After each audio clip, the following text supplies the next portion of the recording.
যদি মানুষ নিজের কথাগুলো খেতে পারত তাহলে বুঝতো নিজের কথাগুলো কতটা তেতো। একজনকে কথা বলতে বা শোনানোই যায়।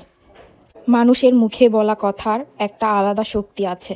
কখনো কখনো আমরা রাগে, অভিমানে, অবহেলাতে কত কি কথা বলে থাকি, কিন্তু একবারও বুঝতে পারি না যে কথাগুলো কতটা তেতো ও ভয়াবহ।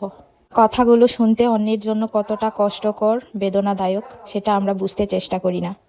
কিন্তু একবার ভেবে দেখুন তো, সে আমাদের বলা কথাগুলো যদি কোনোদিন আমাদের খেতে হতো তাহলে কেমন লাগতো?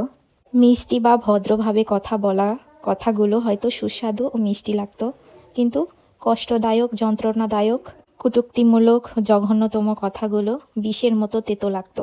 হজম করা কঠিন হয়ে যেত মানুষের। কষ্টদায়ক কথাগুলো স্বাদে তেতো এবং গিলতে কষ্ট হতো। আমাদের খুব খারাপ লাগতো। অন্যের হৃদয়ে কতটা খারাপ প্রভাব পড়তো তা যদি মানুষ বুঝতো তাহলে এগুলো কথা বলতো না। তাই একটা কথা বলি, কথা বলার আগে একটু ভেবে চিন্তে কথা বলবেন যে কি কথা বলতেছি আর অন্যের শুনতে কতটা খারাপ লাগবে। মানুষের জিভ থেকে বের হওয়ার শব্দের কতটা কঠিনতম। কথার কিন্তু ওষুধ নেই।